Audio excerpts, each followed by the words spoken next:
नमस्कार दोस्तों, welcome back to Curiosery for the daily dose of Indian football. तो सबसे पहले बात करते हैं यहाँ पे what is Bundesliga's dream India project, जिसके लिए उन्होंने यहाँ पे बॉलीवुड एक्टर कार्तिक आर्यन को रोपिन किया है। तो बेसिकली एक ऐसा प्रोग्राम है कि जहाँ पे नेक्स्ट 1.5 साल के लिए यहाँ पे under 13 and under 15 age category में जो भी टैलेंटेड इंडियन प्लेयर्स है ऑल अराउंड द इंडिया, उसको यहाँ पे वो सिलेक्ट करेंगे एंड उनको यहाँ पे वो जर्मनी की जो क्लब्स एंड एकेडमीज है वहाँ पे ट्रेनिंग कैंप पे भेजा जाएगा फॉर 1 और 2 वीक्स। और इसके लिए ऑलरेडी उन्होंने यहाँ पे मुंबई में रिसेंटली यहाँ पे उनके ट्रायल्स हुए थे, जहाँ पे उन्होंने टीम सिलेक्ट कर ली है। टोटल 6 टीमें सिलेक्ट की जाएगी across both the age category, and उसमें से जो फर्स्ट टीम है वो यहाँ पे 6 या फिर 8 में को यहाँ पे वो ट्रैवल करने वाले हैं जर्मनी में, जहाँ पे वो FC ऑक्सबर्ग की जो एकेडमी है वहाँ पे वो रुकेंगे, वहाँ की एकेडमीज के साथ मैचेस भी खेलेंगे। देन उनके 1 वीक के बाद यहाँ पे जो दूसरा बैच है वो यहाँ पे जर्मनी ट्रैवल करेगा, जो कि यहाँ पे फ्रैंकफर्ट की एकेडमी है, वहाँ पे रुकेंगे और वहाँ पे उनके मैचेस होंगे। तो इस तरह से यहाँ पे पूरे 1.5 साल के लिए प्रोजेक्ट चलेगा, जिसमें डिफरेंट यहाँ पे जो अंडर 13 एंड 15 की जो टीम्स है उनको यहाँ पे जर्मनी भेजा जाएगा, वहाँ पे ट्रेनिंग मिलेगी, सारी चीजें होगी। So that's a great initiative from the Bundesliga, DFL and उसी के साथ कार्तिक आर्यन का यहाँ पे जिस तरह से यहाँ पे रीच है, and he is also you can say कि पैशनेट फुटबॉल फॉलोवर, एंड उसी के साथ यहाँ पे Sony sport network and big hit, इन सब ने मिलके यहाँ पे इस प्रोजेक्ट को यहाँ पे स्टार्ट किया है।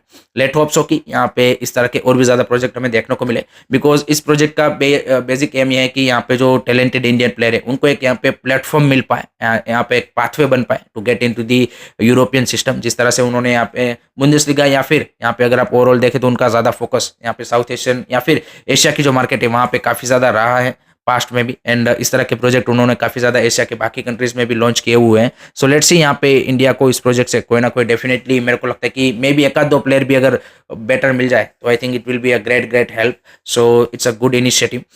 उसके बाद बात करते हैं गाइज यहाँ पे ISL के कौन कौन से क्लब को भाई यहाँ पे नेक्स्ट सीजन AFC के जो चैंपियंस लीग है, चैंपियंस लीग 2 है या फिर चैलेंज लीग है, एंड देन यहाँ पे साफ क्लब चैंपियनशिप है, तो इसमें कौन कौन से यहाँ पे ISL क्लब रिप्रेजेंट करेंगे उसके रिगार्डिंग काफी ज्यादा यहाँ पे फैंस में कंफ्यूजन बना हुआ है। तो सबसे पहले एक चीज क्लियर कर देते हैं कि भाई AFC के जो तीनों कॉम्पिटिशन है, champions league 1, champions league 2 and challenge league, उसमें से भाई इंडिया को यहाँ पे 2 स्पॉट मिले हैं AFC चैंपियंस लीग 2 में। तो यानी कि इंडिया की टीम ना तो AFC चैंपियंस लीग 1 में कोई रिप्रेजेंट करेगा, कोई भी स्पॉट वहां पे हमको नहीं मिला, और चैलेंज लीग में भी हमें कोई स्पॉट एट द मोमेंट यहाँ पे नहीं मिला है। चैंपियंस लीग में जो 2 स्पॉट मिले हैं उसमें एक डायरेक्ट स्पॉट मिला है यहाँ पे ग्रुप स्टेज में, जिसको यहाँ पे मोहन बगान सुपर जायंट जिन्होंने अभी रिसेंटली सील जीता है वो यहाँ पे रिप्रेजेंट करेंगे। एंड जो दूसरा स्पॉट मिला है वो है यहाँ पे प्रिलिमिनरी क्वालिफिकेशन राउंड में स्पॉट, एंड उसको यहाँ पे सुपर कप के विनर ईस्ट बंगाल यहाँ पे रिप्रेजेंट करेंगे। तो AFC के एक ही कंपटीशन SCL 2 में यहाँ पे हमारे 2 ISL के क्लब्स यहाँ पे रिप्रेजेंट करते हुए दिखेंगे।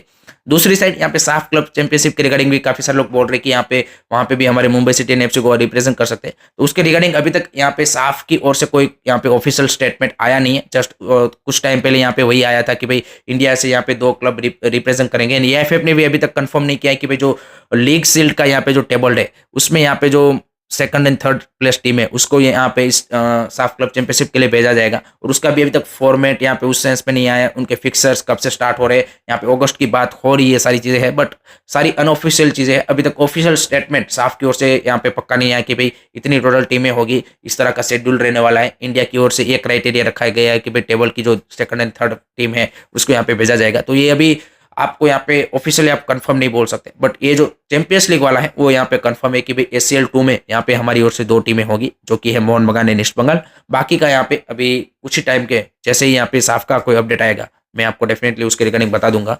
नेक्स्ट बात करते हैं गाइज यहाँ पे ट्रांसफर के बारे में, क्योंकि हम सबको पता है कि अब यहाँ पे सील्ड एंड ऑलमोस्ट सीजन भी खत्म होने को आया है। So already clubs are making their moves. तो उसमें भाई जो यहाँ पे आई लीग के क्या बोलते हैं कि हॉट प्लेयर है यहाँ पे लोरेंजोला लालबेकिया, वो भाई काफी ज्यादा ISL क्लब्स में डिमांड में है। 3 क्लब अभी भी रेस में बने हुए हैं। मोहम्मद अनसी का काफी ज्यादा स्ट्रॉन्ग रूमर आ रहा था, हम सबको पता है।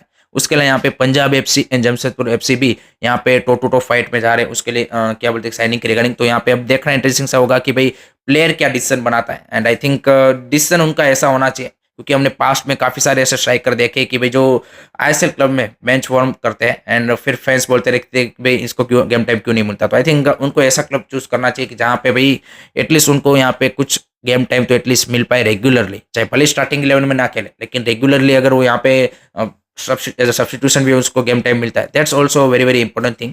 सो तीनों आई थिंक इंटरेस्टिंग क्लब है, Jamshedpur, Mohammedan and Punjab FC. I think उस सेंस में अगर आप देखें तो लेट्स सी यहाँ पे लोरेंजो लालबे क्या फाइनली कहाँ पे डिसाइड करते हैं। उसके बाद यहाँ पे जो जमशेदपुर एफसी के ब्राजीलियन डिफेंडर है एल्शिनो, जिन्होंने इस सीजन बेहतरीन किया है, उनको भी यहाँ पे भाई साइन करने के लिए और 2 क्लब इंटरेस्टेड है। जमशेदपुर तो चाहता ही है उनका कॉन्ट्रैक्ट एक्सटेंशन, बट उसके लिए यहाँ पे क्या बोलते हैं कि चेन्नई एफसी एंड यहाँ पे पंजाब एफसी का नाम निकल के आ रहा है कि वो भी उनको साइन करने के लिए इंटरेस्टेड है, because he can play both on the both position. Defensive midfielder भी खेल सकता है, सेंटर बैक भी खेल सकता है, एंड इस सीजन उन्होंने काफी ज्यादा एक प्रॉमिसिंग यहाँ पे क्या बोलते हैं कि परफॉर्मेंस दी है। तो डेफिनेटली यहाँ पे 2 another club are also interested to sign him. Let's see यहाँ पे क्या जमशेदपुर में वो रुकते हैं या फिर मूव ऑन करते हैं, वो देखना इंटरेस्टिंग सा होगा।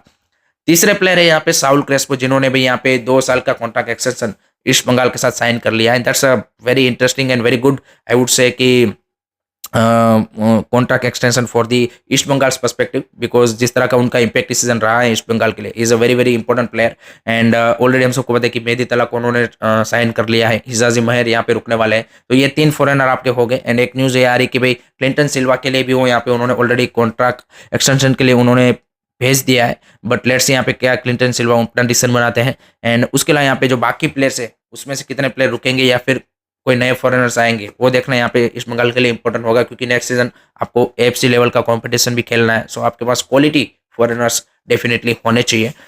नेक्स्ट बात करते हैं भाई कल होने वाले यहाँ पे जो आईएसएल का पहला प्लेऑफ मैच है ओडिशा वर्सेस केरला ब्लास्टर, उसमें भाई केरला ब्लास्टर के लिए डेफिनेटली एक सबसे बड़ा जो यहाँ पे कंसर्न है वो है यहाँ पे उनके जो 2 की प्लेयर है एड्रियन लूना एंड दिमांता कोस की यहाँ पे अवेलेबिलिटी। एंड अगर वो दोनों यहाँ पे अवेलेबल होते हैं देन आई थिंक ये जो नॉकआउट मैच है और भी ज्यादा यहाँ पे इंटरेस्टिंग एंड मैं एक बोलूंगा कि लेवल फील्ड पे आ जाएगा। Otherwise I think definitely Kerala blaster के लिए अगर यहाँ पे Adrian Luna and Diamantakos start नहीं करते then I think it's a big loss for them, and then definitely advantage to Odisha FC I would say।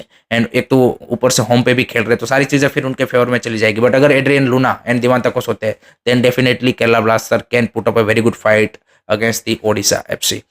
Next बात करते guys यहाँ पे आई लीग का सीजन खत्म हो चुका है, तो उनके यहाँ पे एएफएफ ने अवार्ड्स भी यहाँ पे अनाउंसमेंट कर दिए है। तो best goal scorer and best player का अवार्ड यहाँ पे गोकुलम केरला के एलहांद्रो सांचे लोपेस, जिन्होंने 19 गोल मारे इस सीजन 22 मैचेस में, उनको मिला है। उसके लिए यहाँ पे बेस्ट गोलकीपर का अवार्ड मोहम्मद अनैसी के पदम छेत्री, बेस्ट मिडफील्डर का अवार्ड यहाँ पे मोहम्मद अनैसी के यहाँ पे मिराहुल केसिमोव को मिला है, जो कि भी एक उज्बेकिस्तान के प्लेयर है। एंड उसके बाद यहाँ पे जो बेस्ट इमर्जिंग प्लेयर है उनका अवार्ड भी यहाँ पे ग्यामार निकुम, जो कि यहाँ पे इंटरकाशी पे लोन पे है and he is with Mumbai city FC, उनको मिला है। लास्ट सीजन भी उन्होंने बेहतरीन किया था लीग में राजस्थान यूनाइटेड के लिए, एंड इस सीजन भी यहाँ पे उन्होंने काफी ज्यादा यहाँ पे प्रॉमिसिंग गेम प्ले दिखाया, तो that's great to see. And fair play का अवार्ड यहाँ पे ट्राउ एफसी को मिला है, जो कि इस सीजन अब रेलीगेट हो चुका है। So that is the award announced by AFF for the I-League season 2023-24. So that's it from my side guys regarding today's Indian football news. I hope कि आपको वीडियो पसंद आया होगा। Keep supporting Indian football. Don't forget to like, share, subscribe, Curiosity। जय हिंद, जय भारत।